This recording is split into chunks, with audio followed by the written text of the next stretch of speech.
Hey there, it's Tracy Tully and you're listening to Tracy Tully Talks at bbsradio.com, the place to be right now. Streaming live with another 60 minutes of thought-provoking topics, sharing with you conversations that are relevant today, tomorrow and in the future. Join me each week on Thursday mornings at 10 a.m. Australian time, AEST, 5 p.m. Wednesday PT, hello Los Angeles.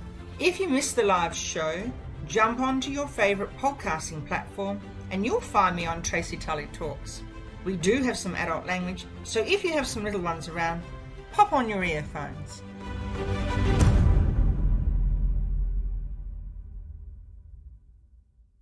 Hello and welcome again to everyone out there who's listening to Tracy Tully Talks, and I'm Tracy, your hostess with the mostess today. And today I'm introducing some of the ladies who are co-authors in the book Asian Women Boss Up.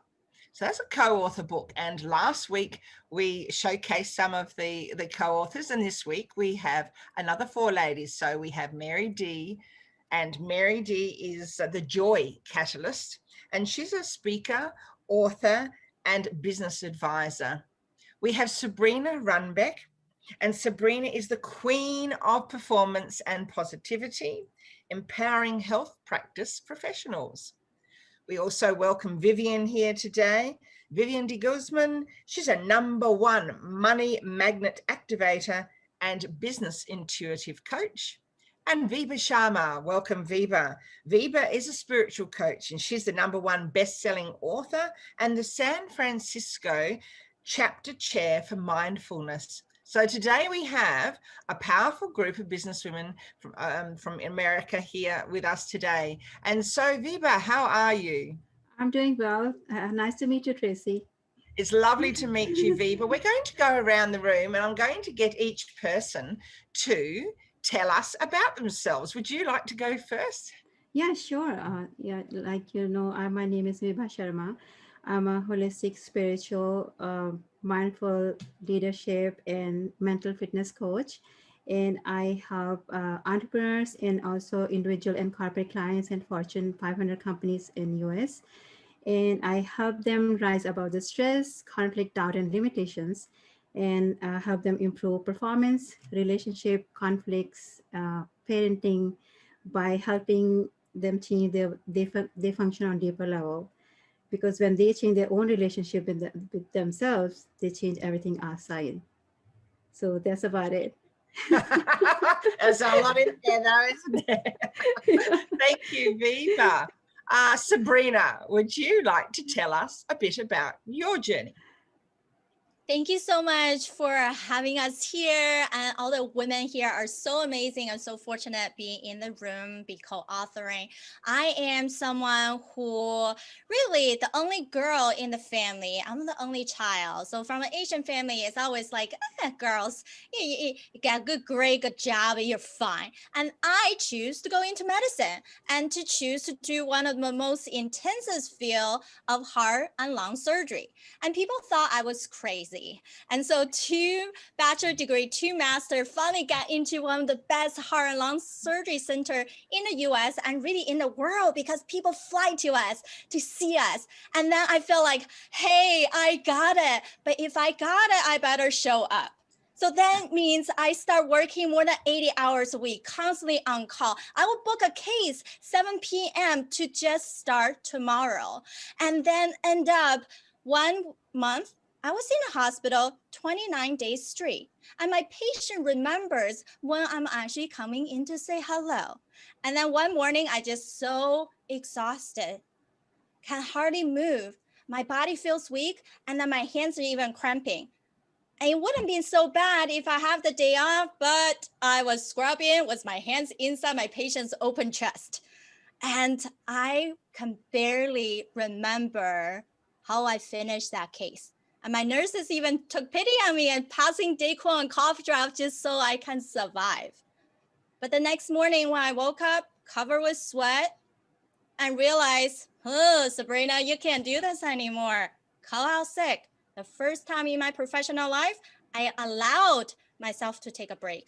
Now, this is not unique. Many of us, women, men, doesn't matter. The high ambitious people, right? We feel like we have to put all the weight on our shoulder. We are the ones who can truly make that change. And then we start saying yeses to the things that truly rob our sanity, our energy, and precious time. And I had to get to that point to realize when people see me as a number, see me just have to therapy delivery instead of human being, I did this to myself.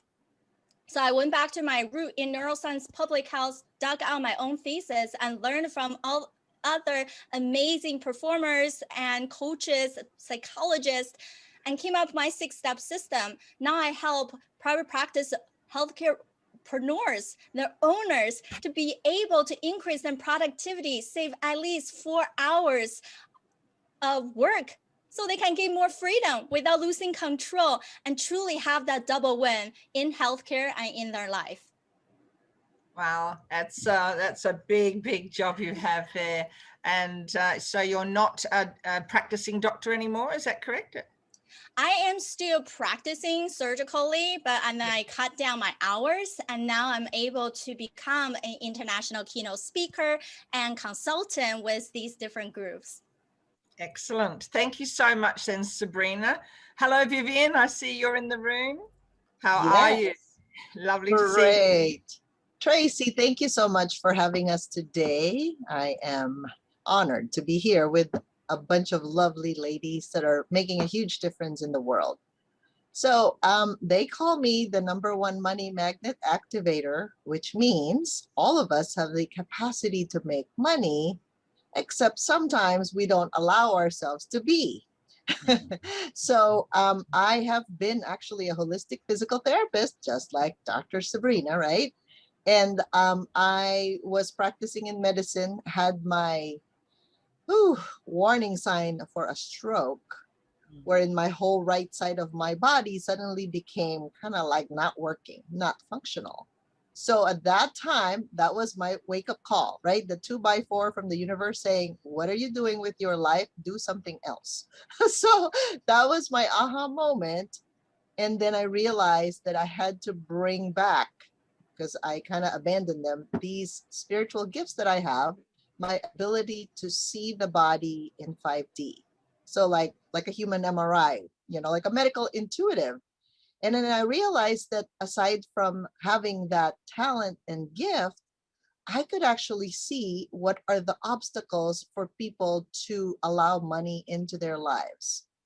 So it could be in the physical plane, in the emotional plane, it could be in the relationship arena, because a lot of us have some kind of a messed up relationship with money, unfortunately, right? With abundance, and also in the spiritual plane.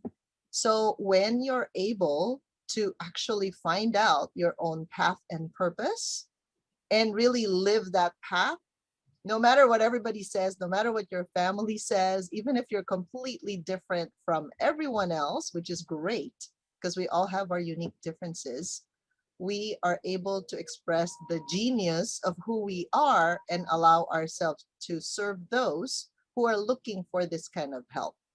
So I have noticed that a lot of people's illnesses and sickness is just because they're not truly living their path and purpose. Just like what Dr. Sabrina said, right? Like the universe will hit you in the head and say, wake up, what are you doing with your life? And that's part of the awakening process. We all go through it if we're really going to be true to who we truly are. We awaken, then we discover, right? Through all these different journeys and connections. And finally, when you surrender, you can be in the flow. That's the key to a really fulfilled life.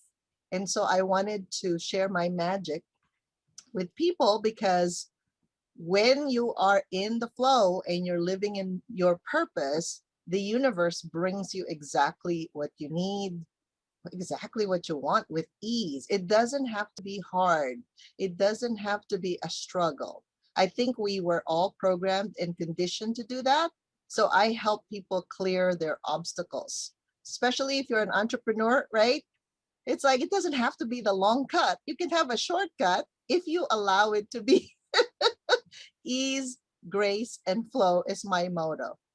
And I would be very grateful and happy to serve those who are willing to really step into their path and purpose. That's wonderful to hear that. It's interesting because I was reading last night, getting ready for my newsletter, and I was reading about something called your RAS. And the RAS is called the reticular activating system. Mhm. And I was very, very interested in reading about that. And it's like a little flip-on switch that Mhm. if you are open to opportunities and getting out of your comfort zone, and you're open-minded and you try different things, then that brings to you better opportunities. And it was like this aha moment. I thought, of course, because it does work, doesn't it? Because you can receive, right? Like Yes. money is a receiving issue because people think they have to work hard to get ahead. I can Mm, tell you from experience, like I said, the less I actually worked hard, the more the universe brings to me what it mm, is, what's the next step? What it's is it important. that's needed, right? So it's so interesting and fascinating how that is. If we can be a little bit more relaxed rather than stressed out all the time, you'll notice that you can just surrender and just allow life into your life. It's fascinating. Thank you so much, Vivian. Mary D, how are you? Lovely to see you again. And You as Mary, would well. you like to share with everyone your journey in business? Absolutely. Thank you so much, Tracy, for the work you do in the world, because it's on these kind of platforms that we really get to make the most magic. And I'm pinching myself right now because I'm here with all of you beautiful magic makers, and it fills my heart that everyone here is doing the work that really matters, work that really makes an impact, the kind that counts the most. So thank you for being a conduit for that. I'm known as the Joy Catalyst because I sprinkle happy dust on everyone I meet. I'm an international keynote speaker for audiences that want to be inspired, a mentor, and a business advisor specializing in leadership and operations efficiency. My passion is in helping others turn their pain into purpose. I'm also the creator of Mad Loveology Retreats, which are designed to spark and deepen connection, confidence, and most importantly, to help people transform their pain into purpose. If any of you are ready to transform that pain into purpose, then you can check out the link in my bio. You can register for a free day, 5-day challenge. We do those so that everyone can be involved and everyone has access. I'm also a breast cancer survivor. I decided to heal holistically after a double mastectomy, and that journey has come full circle because now I sit as the chair of the board for thebreasties.org. It's a community of young women affected by breast and reproductive cancers, and we bring them support, resources, and lots of love through connection. You can also look for my new book, Just Eat the Cake, a recipe for living a life of joy and courage. That will release in May of next year, but is available for pre-order now. And with that, Tracy, I'm going to hand the mic back to you and just, again, give you just so much gratitude and love for the work that you're doing in the world. Thank you so much, Dee. It's lovely to have you on board. And I have heard Dee speak, and she's a powerful, powerful speaker. But let's hear more from everyone. So we have co-authors here, and this is the second session of co-authors that have joined us here on Tracy Tully Talks. And their book is called Asian Women Who Boss Up. And so there's obviously a backstory to every one of those authors who have contributed to this book. And I'm really keen to find out more about your determination, your conviction, and the reasons why you chose this co-author book to star in. And I wonder if we could start with you, please, Aviva. Yeah, sure. Yeah, so what happened, Tracy, it was my second book. I was not even thinking about it. And uh, I was presented with this opportunity. One of the person, our friend, common friend, and most of us who are here was invited by her.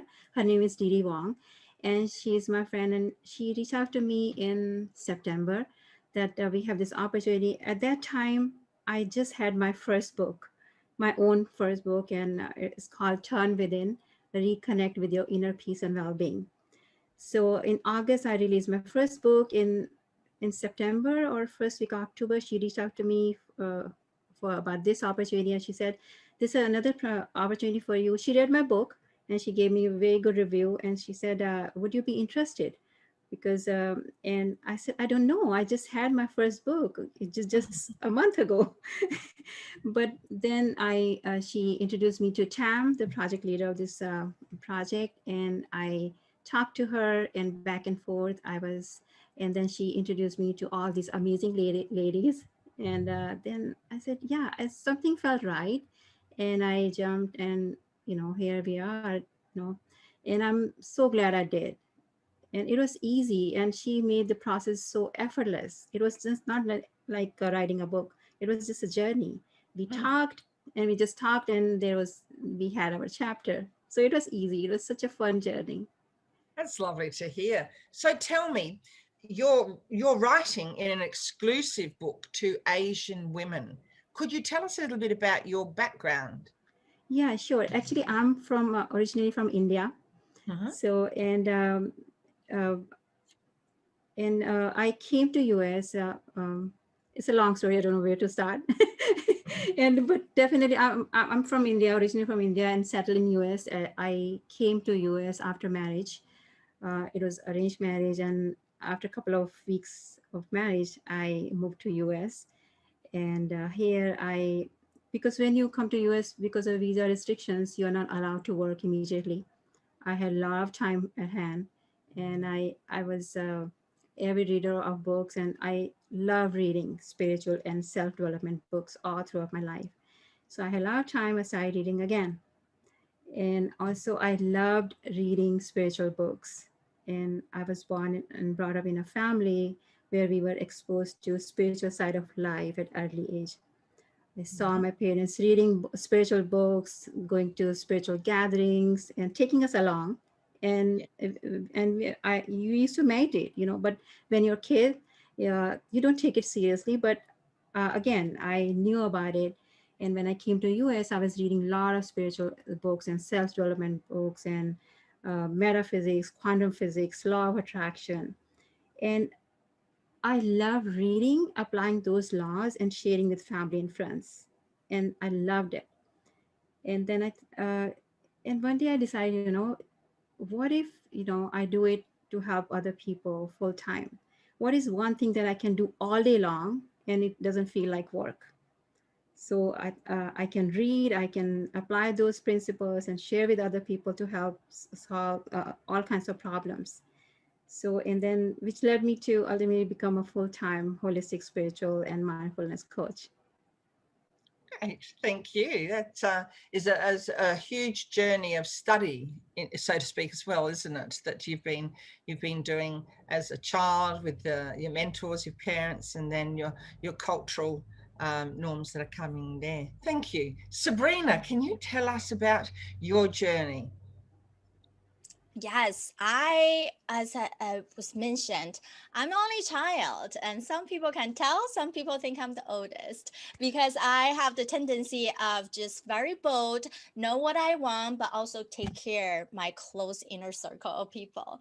And I grew up thinking that I felt the sense of I need to compete with people around me, especially my siblings. When my mom came to the US, I followed her a few years later. At the time, I actually flew across the ocean, right? These 8,000 miles and more by myself. I didn't even thought about anything. Just like any kids, right? They going down a ski slope. No one has a fear. And then once we grow older, somehow the sense of fear captivating us, and we feel like we have to show up very differently to prove who we are. And that's what a lot of time in positive psychology we call that the master of judge, right? And I call that my itty bitty shitty committee of a know-it-all. And then the know-it-all always judging for, how come you do this so slowly? Oh my gosh, you could have operated more. The pre-op taking too long. And the patient stay in the hospital. When are we discharging? And it's constantly on of thinking, how do I improve myself to make sure I get to certain mark? And then what happened is we're so good at doing, but we start wearing that busyness as a badge of honor. And then is what? We're not doing the right thing. We're simply busy for the sake of busyness. And then we lose control of what is truly in our desire. Just like Vivar said, what can you actually do that's in the natural flow that you're good at? But not just what you're good at, but you also enjoy of all the moment. Because if it's just what we're good at but we don't enjoy, then we start procrastinate. There's no motivation to do. But if it's just something we enjoy doing but we're not good at, then we start be distracted, right? Falsely believe that we have something going for us. Then you cost so much more time to do it instead of delegating. Then you actually lowered the value of your own time, energy, and then we're killing our sanity and feeling like we didn't produce the result that we wanted. And to truly get to the point of desire zone and not going to the distraction, disinterest, or even the dead zone. And my clients do this too. List all the things that you did for the last week, how long it took you, did you enjoy it, and were you really good at it? Make sure you tick all this mark. And then what I see is a half the sheet, there's no check mark on either one of them. And then there's a quarter of one check mark. Very seldomly are having double check mark. Now we figure out how to create a focus funnel, right? Number one is eliminate. I always say you have to say powerfully to a yes, and you feel so good at. And then also powerfully say no, because every no is a new opportunity. And then it's creating this automation system you don't have to think about. No one on your team need to think about. It's being done. And then it's going to delegate. We have to delegate to elevate. You have to trust yourself, give up the controlling tendency, give up the thing that you judge yourself for having to be done at certain points, certain way, and certain perfectionism, the stickler of you, to actually be okay, because you allow other people's talent to shine and not diminishing them. And then when it comes down to us, is that something that will produce your time and long-term result, or it's going to rob your time? Because even 5 minutes, all those 5 minutes, they add up, right? Be realistic about who we are. So then and that is how I talk so much about productivity. And it's not just having this system, by removing some of the sabotaging tendencies that we have, then we feel like icky about, and to truly live into our own path, our own desire, and not allow other people to say, oh, you're a woman, you're too young, and then to say that our job doesn't matter or who we are. If we don't allow other people to dump poison to us, and then you can just leave those gifts at the front door, and then you just let them blow away. Great, thank you, Sabrina. Vivian, your journey. What brought you to be a co-author in this book, Asian Women Boss Up? Thank you for asking, Tracy. So again, Didi Wong, common friend of ours, invited us, and she's like, would you like to write a book? And I was looking at like, okay, how many books have I written? I believe this is my 5th book. So it's the 3rd co-authored book. My solo books were Awaken Your Medical Intuition for healthcare professionals, because I was trying to help those doctors, therapists, because I was one myself, right? How did I wake up and figure out that I have these special gifts to share with others? And then last year, I released the other book, Money Blocks, the 8 steps to get to 6 figures in 90 days or less in any economy. So when Didi said, would you like another book? I go, sounds good.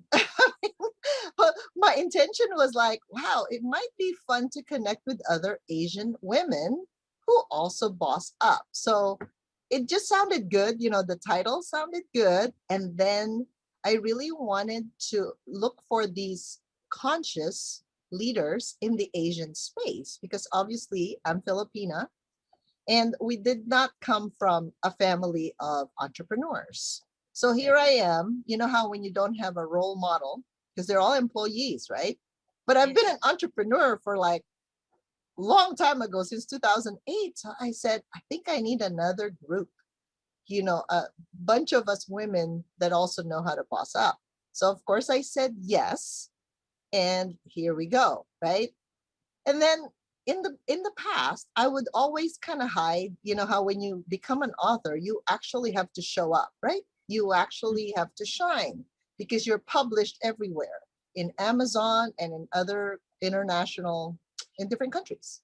So and I know I've done that before, but you know how you kind of like show up and then you hide again, you show up and hide again. And I said, okay, enough with the hiding, because I can't help anybody. You have to show up in your life in order to produce the results that you'd like to have. But you know how a lot of people have this misperception or misconception about power. Your power is your ability to just show up, right? Live life in your terms fully. So when this showed up for me, I said yes to it, and it was very seamless. Like I said, Viva said that Tam, Look had the staff for to really allow us to shine. And so through the friendships that were held in the container, it was fascinating because I did meet a lot of these beautiful ladies that are doing amazing things in the world. So as I activate people's money flow, right, you got to surround yourself with the right people. Otherwise, unfortunately, their stuff kind of rubs off on you. I teach a lot about energetic boundaries, and we have the biggest one is spiritual, right? And then we have the relationship, we have emotional boundaries, and we have physical boundaries. So we always think of money as it's just one thing, physical. That is not true at all. No. When a person, an entrepreneur, or any kind of profession, if you're not in alignment with who you truly are, unfortunately, the money becomes an issue. It becomes a conversation.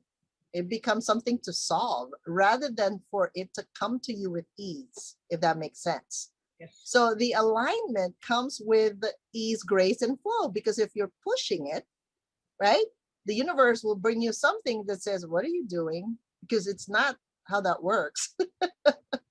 So I teach people a lot about that. Like, why don't you just be happy? Just like Sabrina said, you gotta be having fun when you're doing what you're doing. Because otherwise, you know how a kid gets whatever usually they want, what they wish for? It's like, I would like to have a pony on my birthday, something like that, right? And somehow it shows up magically. Sometimes it's not from your parents, it comes from somebody else, but that's the universe delivering it to you because you're welcome to receive and you're not trying to be picky, right? It has to show up like this and on this particular time and date. I think people have used their mind somehow in different ways that are not very useful for them at times because they're so picky. I was like, I thought you were asking for something. Why are you so picky about every single detail? So manifestation is easy if you could just relax. If you could just be, you're doing the work at the same time, you invite people into your fold, so to speak. You're not forcing anything because by virtue of frequency, if they resonate with you, they will call you anyway. Literally, they will book an appointment with you.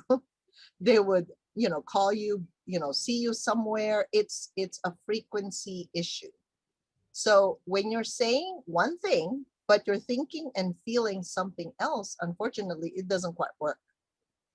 Like that's how you can mess up the manifestation part. So the easiest way is when you ask for it, you're truly ready to receive it and you're not expecting, how is it going to show up? When is it going to show up? You just receive.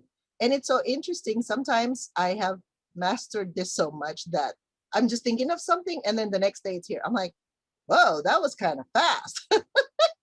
So the less resistance we have in those energetic fields, in those boundaries, the easier it is to manifest. Literally, it's like so quickly. And so I tell people, I think they're afraid of their power because they know when they think of something and then they wish for something and the emotion is very positive, it just glides with it, right? It comes. That's really the truth about that. So I hope that helps the viewers because you don't have to be sick, right? Sometimes though we like drama, we like emergencies. And so we start with that and then we go, oh yeah, that's not gonna work. And then we change. And here comes the transformation in a beautiful package. And that is all of us. We all Thank come with it. you. Thank you very much, Vivian, for sharing your journey to become a co-author again for this book. Mary D, can you please share with us today, what was it that attracted you to be a co-author of Asian Women Boss Up, this particular book? Yes, well, obviously, I met one of the first qualifications, which is that I'm Asian. So that was helpful that, I'm talking to my demographic here. But really, it was actually through connection, Tracy. I mean, we all hear this phrase of your network is your net worth, and that, connection is the key. And it's so true. I was on a show called The Tao of Self Confidence, put on by Sheena Yap Chan. It's actually an award winning podcast today. She had me on years ago. I was literally like one of her first 200 guests or something like that, and very early in her show. And she only interviews Asian women. So come full circle, she is part of this project. She knows Dee Dee, she knows some of the other ladies in the crew, and she calls me and she says, Mary, she goes, I know I haven't talked to you in a while, but I have never forgotten you. I've never forgotten your story. It was so powerful, and I have a few slots open in this book, and I really think you should be one of them. And that was the beginning of it. For, Vivian speaking my language over here about life and flow, because one thing I like to share with people is that if you follow human design at all, like my design is a projector and I'm supposed to wait for the invitation. So for me, I'm often being presented with something and then I choose whether to take that route or not. And so this was one of the very easy hell yes moments, because just a few years before, when I was coming out of a breast cancer diagnosis, I went to a retreat, which Vivian, and as you would say, it showed up for me because I was in no position to really go off to Hawaii to this, find your purpose retreat. And when I did, I ended up getting gifted the retreat. The people running it called me and said, we know you've actually done events for a long time. We'd love for you to actually just come evaluate, and why don't you just even participate if you'd like? And I was like, okay, wait, you're gonna bring me to Hawaii. You're gonna put me up for 7 days in a mansion on the beach. Sure. I mean, was there a hesitation? No. And my husband even laughed. He goes, I knew it. He goes, I knew that was going to happen for you. He's like, you're so good at just these things just manifesting. And I laughed and I said, hey, you know what I've learned? Religion has disappointed me many times, but God never has. I do not limit what I think God can do. And she has always over delivered for me when I surrender to the flow.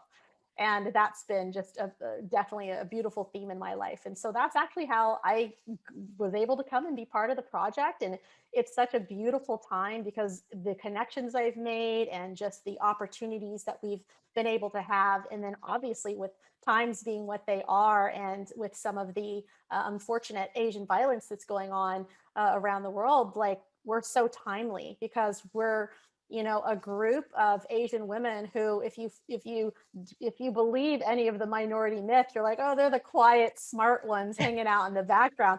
If any of you have been listening, Sabrina she's not shy. I'll tell you like it is. And it's beautiful. It's beautiful to be surrounded by these strong, beautiful entrepreneurs, strong, beautiful women. And I think the book is really our version of sharing our culture and our background with the world, giving them some insight and understanding to the things that we've also experienced. And it gives people insight to that, but also into the bravery and the courage and the resilience that anyone can have and anyone can foster. And that through these stories, people can know, hey, like, we know that you have something in common with us too. Maybe it's that trial and tribulation. Maybe it's being an entrepreneur. Maybe it's being, targeted in some way, shape, or form. Who knows what it is? But there's always that connection you're going to find through any of these stories in the book. And we just believe it's going to inspire, it's going to instill hope, and ideally, it will elevate change as we move forward in society. And we're going to teach younger generations to use their voice, no matter who they are, whether they're Asian or not. Love it. Thank you. It's interesting because our last group talked about the the factor of Asian women, the myth of Asian women being shy. That came up regularly throughout the session. You just brought that up just then. And so now the next question I'll be asking each of you, will go around the room again, is the challenges that you experienced as an Asian, living in an Asian culture, speaking different language, and coming into America, or being born in America. So can we start with you, Vibha? You were from India and you came over when you got married. What were your challenges about being Indian when you came to America? Yeah, actually, first of all, when you come here, you come from totally different background, and it takes time to adjust to a new way of life, Western way of life. But I was fortunate enough to, I had enough time to study and make best use of my time. I was at home, and my husband didn't want me to even work outside 9 to 5. So I was privileged. I was doing whatever I always wanted to do, and I was helping him with his business. And for years, I did that. And until one day, I realized that, you want something where you feel more fulfilled, and you are definitely worth more. You have gifts that you should utilize. And I work with all kinds of people from all backgrounds. And I find that, everybody is same from deep down inside. Everybody has same problems, same issues, same feelings, emotions. We all are same. There's no difference. And the challenge was my own challenge. Like, for the longest time, I was thinking, I'm not ready. I'm not Yes. ready to start. I'm maybe, doing it full time as a career. It's okay to do help family and friends, but I'm not ready yet. So, but when I started, it gave me more assurance that yes, this is what I'm to do. I'm here to help other people with my gifts, and I have all kinds of clients, but they are all same. I love all of them, and they all love me. So I don't know about any other challenge that I had. It was, just it was my own self. I wasn't ready for the longest time. That was a challenge for me. Great, thank you for sharing that. That's your vulnerability. And that's interesting to hear, because you came to America. How old were you when you came to America? I was in my early 20s. Early 20s, yeah. So it would have been difficult, wouldn't it, coming in, It was, whereas if you were a child growing up, yeah. especially, I remember, a couple of days after I came here, at middle of the night, I looked out of the window. I said, "Oh my God, I'm so far from my parents, from my family, totally opposite India and US, totally opposite the globe." Yeah. And I felt so scared because you don't know anybody. You only know your husband, and that also arranged marriage. We were also strangers. We were Yeah. getting to know each other. It was interesting, interesting It would have journey. been a very interesting time, yeah. Oh, we won't go into that right now. Okay, thank you. Thank you, Viva. Sabrina, what were some of the challenges that you experienced growing up as an Asian young girl?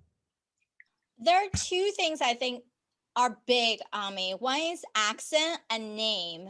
And I think that's something we also talk about a lot, is how do we identify ourselves and just be comfortable about the way we act, the way we speak, and the way we call ourselves, right? I believe in the book, How to Influence people and become friends, and the best language for anybody is our name. Now, name is what Vivian even we chat about before, is a way of energy, in a way of representation. So my nickname back in China is Shasha, and then we converted to Sabrina, also because my Chinese name starts with X, and most people don't know how to pronounce it. I kept it as my middle name, and when I got married, even after I got divorced, I love my last name. My Swedish last name is freaking unique, so I kept it. I kept Sabrina as a Spanish first name. I have a Chinese middle name, and I have a Swedish last name. And then guess what? There's not too many people that can say they have all of that. And then even the last name in the whole US, there's only a few of us. So I want to be that rebellious side of me, right? I'm so obedient about achieving what I want. When we talk about that boundary of saying yes to saying no, I am someone who I'm not always going to make the best judgment, best decision, but I was willing to stick with it because no matter what, I know I can be more resourceful, more activated, more innovative to be able to show empathy. Also, what most difficult for all of us, receive empathy toward us. I can do that to myself now to get out of any difficult situation. So that means, yes, I grew up with an accent. Even now, right? Sometimes it just slips out, but it just made me who I am. And that's fun. And even when I go to China, my Chinese doesn't sound like what the locals. So what? It's just who I am. And people, you have to embrace that instead of feeling like, oh, I don't want to speak. Now, when I start speaking a few years back, it wasn't the way that I am now. It's very rigid or very structured. And to the point, I'm like, whatever, I have so much in my head, I can just talk and go. I stop even using bullets. I just know a topic and then I start rambling. Right? I host a podcast show called Powerful and Passionate Healthcare Professionals. Even the experts going to my show, I have a pre-interview just so they know there's no set structure, there's no preset questions. So we're just going to have a conversation. Okay. 20 minutes. That's it. And you just get into the flow of things. And then people recognize you for who you are. And now I even helped our national level of PAs to host a Asian empowerment event for healthcare professional, because even what patients tell us, right, these judgmental things that make us feel hurt. And then something, when we talk about name, people would say, is Sabrina your real name? Well, yeah, it's on my medical license.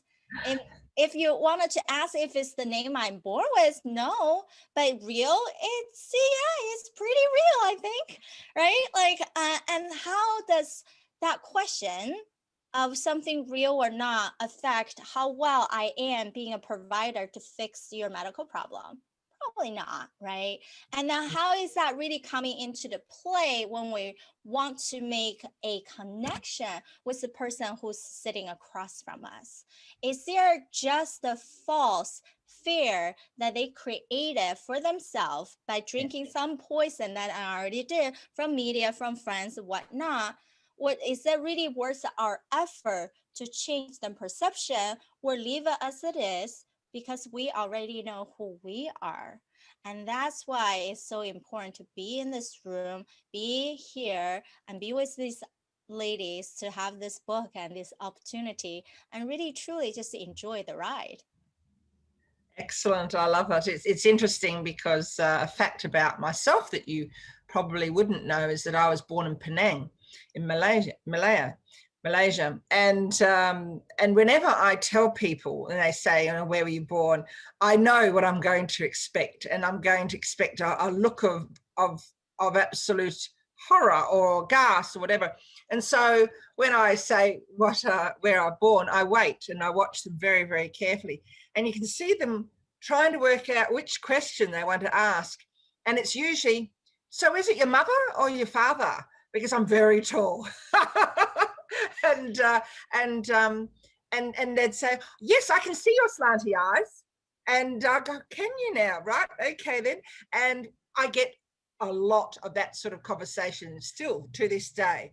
And I'm incredibly proud to have been born in Penang, Malaya. But it's interesting, and the challenges I know and understand that you would all experience, as you're saying, purely just your name. It's it's that identity, isn't it? And it's that judgy, but I just love those words, that itty bitty shitty committee of know-it-alls. And it's sort of like, that's that group that look at me and go, was it your mother or your father? So I could really play with that. Thank you so much. Vivian, tell us about your challenges, if you would. Yeah, thank you. So coming to America from the Philippines, I was just excited because I was recruited. Look, back in the days, they were recruiting physical therapists because there was a shortage. And so I was just excited because in the Philippines, there's a lot of military bases. So I'm kind of used to people speaking English because my mom and dad actually worked at a Subic Naval Base in Olongapo. So I heard English a lot. And so when I came, I was excited. It was an opportunity. I came to Texas first, and then of course met my husband. We got married in Maryland, so moved there, East Coast, and then we wanted to settle down in California. So I kind of went from state to state, and it was fun because the journey was more learning different cultures, right? Texans, and then the East Coast people. I thought they were a little bit snobby, and I felt like I didn't belong there. And I was like, well, I guess I shouldn't be here. But California felt like home to me, right? Lots of Asians here. So I thought this would be good. But the main challenge I had literally was, it was more a spiritual challenge, right? Was the stroke. Because when the wake up call happened and I had to change jobs, that was not what I was expecting. I thought I was going to retire as a physical therapist because I was good at what I do. I did a lot of cancer, like lymphedema, cancer patients, anybody that had difficult diagnosis. I just love working on, let's see what happens if I can get them back to a normal lifestyle. That was me before. I was excited about learning anything that nobody else can solve. Well, little did I know that that would catapult me to learning beyond the physical, right? Emotional, mental, and spiritual. And that was the journey. And the difficulty arose when I was already here because the switch in the profession. Yeah. And all these things like, yeah, you got to publish a book, you got to be an author, a speaker. And I'm like, what? Like all these things I got to learn now. It was like learning a new dance on the dance floor, but it's called the dance floor of life. And I even, by the way, I even took, people don't know this about me, but ballroom dancing, because I thought, well, the best thing for the brain to do is to actually learn something that you don't know about. But then my criteria is I have to have fun with everything I'm doing, even this type of work. So what I fell in love with in the spiritual realm is that you really don't know what to expect. It's kind of like a person is a present and you open it up and it's like, oh, what's in here? I don't know. So the fascinating thing to me is every case, every client is like a journey. Yes. Yes, we all go through the different phases of life. And sometimes we get stuck along the way. Even I get stuck along the way, right? And the good news is there are people around us that can help us with that. And so when you look at it from a bird's eye view, like it's basically like the 12th floor of a building or like the top floor, the penthouse, right? So when you're looking at things that way, you can see the different layers, like the layers of the cake. And when you peel it off one by one, you can see the magical being that was originally born in that body, not because of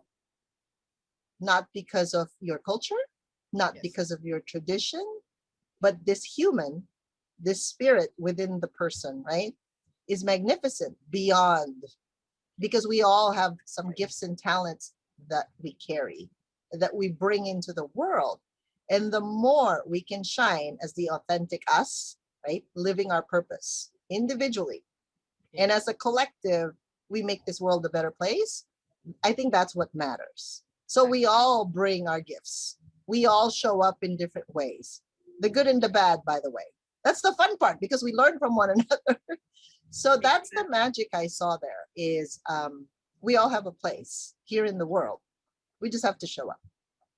Great. I agree. I do agree. Thank you. And our last speaker today, Mary D. Could you please share the challenges that you have experienced growing up as an Asian woman?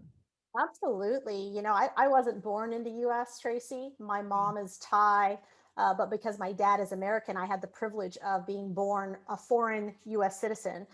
Fast forward to my dad moving the whole family to the US, my parents divorcing, and then watching me being left to help my mom navigate what it means to survive in America.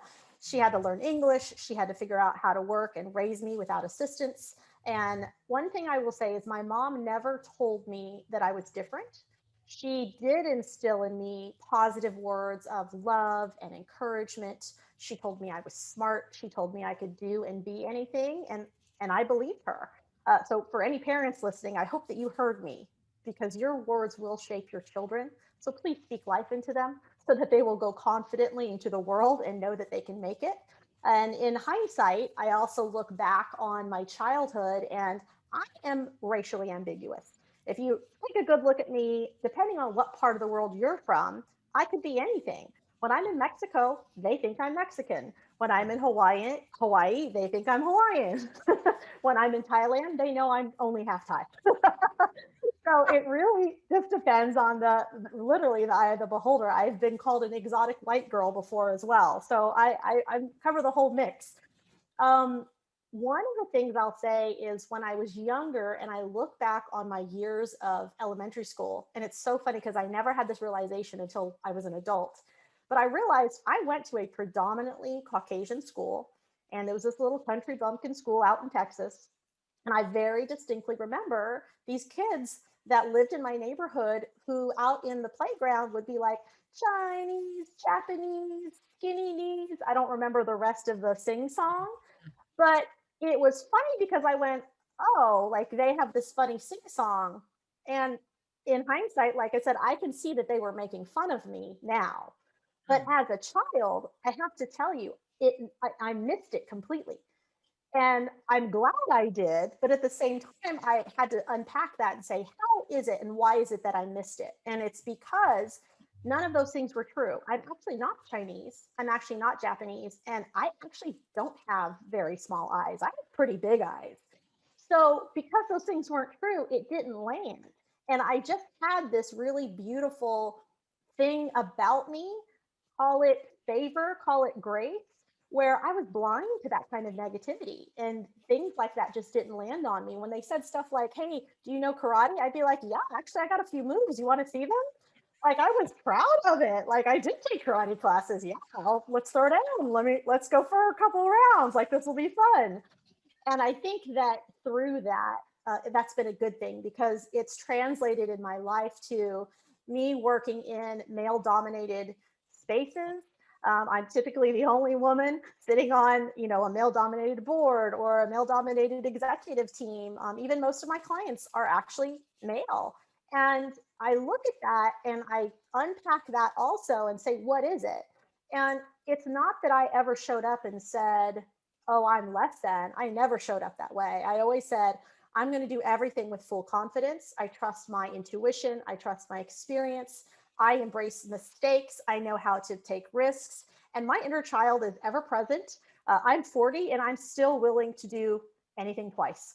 I will try anything twice. Bring it on. And I think that it's that piece of me at the end of the day that stands out the most. It is being able to be blind to some of those limiting beliefs that we can believe if we allow them into our vision, into our atmosphere. And I'd say that even though I've definitely experienced pieces of racism through my life, I've also experienced so much joy and just so much favor in ways that I can only express gratitude for, because I know there are people who are struggling with these things daily.